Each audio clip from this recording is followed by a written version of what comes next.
You know, when we think about international diplomacy, the first thing that probably pops into your head is a big, grand embassy, right? With a huge flag flying out front. But that's not the whole picture, not even close. So today, we're going to dive into this really fascinating world of the other official ways countries talk to each other. So let's just jump right in with the big question. What happens when two countries absolutely have to talk? Maybe it's about trade, maybe security, but for whatever political reason, opening a full-blown embassy is just off the table. How do they keep those lines of communication open? Well, the answer is in what you could call diplomacy's other offices. Now, these are official government outposts, but they look and act a little different than a traditional embassy. And honestly, they play a super critical role in how the world works. Let's break down what they are. Okay, so at the very heart of all this is the Liaison Office. Just think of it as an official government post that's kind of one step down from a full embassy. Its entire job is to keep the conversation going, to keep cooperation alive, especially when formal diplomatic relations are, let's say, complicated or just not there yet. And that makes it totally different from a consulate, which is more focused on helping out citizens abroad. I love how this slide puts it. If an embassy is the full package, it comes with everything. Full recognition, all the rights, the whole shebang. Then a liaison office is the a la carte option. It lets countries pick and choose exactly what they need to work on, like trade or culture, without having to make that huge political commitment that comes with an embassy. Right, so that brings us to the next obvious question.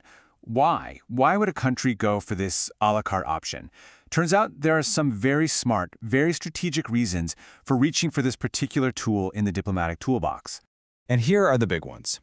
Sometimes a situation is just too politically sensitive for an embassy. Maybe one state doesn't fully recognize the other's government, but hey, they still have to manage a border. Or maybe you've got two old adversaries who are slowly, very cautiously, trying to rebuild trust. A classic example of this is the United States and China. They opened liaison offices way back in 1973, years before they set up full embassies. See, these offices create this vital middle ground to work on practical stuff without all the heavy political baggage. And you can see how it often becomes part of a larger process.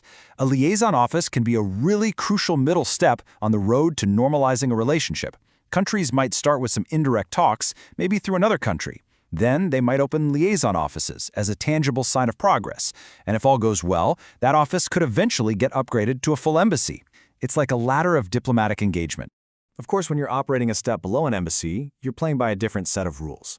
It's really important to get what these offices can do and what they absolutely can't. This table lays it out pretty clearly. The really big deal here is diplomatic immunity. Staff in a liaison office usually don't get the full package. An embassy is covered by international law, right, like the Vienna Convention, but these offices, they often operate under the local laws of the host country. Their privileges are way more restricted and have to be specifically negotiated case by case. So what's that mean in the real world? Well, they're incredibly useful. They can be a hub for official talks, a base for promoting trade, and they can even help their citizens with some basic stuff. But, and this is a big but, they cannot replace a full embassy. They don't get the same protections, and they don't automatically speak for their country on the world stage. They're a specific tool for a very specific job. Now, because these offices are a little less common, there are a lot of misconceptions floating around out there about them. So let's just take a second to clear the air. Separate the diplomatic facts from the fiction. Okay, here's the biggest one. People see an official-looking office and just assume it means full political recognition. That's the myth. The reality is, the entire point of these offices is often to allow for communication precisely when full recognition is off the table. It's a channel for dialogue, not a statement on statehood. And here's another one, that these are some kind of secret back-channel operation. Couldn't be further from the truth. Liaison officers are official. They are public government posts. Deciding to open one isn't some sneaky move. It's a very deliberate, very strategic diplomatic choice that both governments agree to. So why does all this matter? Why are we digging into these lesser-known diplomatic outposts? Well, because they show us something really fundamental about how international relations actually work today. It all comes down to this core idea. Diplomacy isn't some rigid, one-size-fits-all blueprint. It's a flexible toolbox. And countries need a whole range of tools to handle the incredibly complex relationships they have with each other. The liaison office is just one of the most useful and adaptable tools in that box. This quote from our source material just nails it. The existence of a liaison office tells you a story about how a relationship is being actively managed every single day. It's all about the practical stuff, the process, not about making some final judgment on another country's political status. It is diplomacy in action. And that leaves us with one final thought.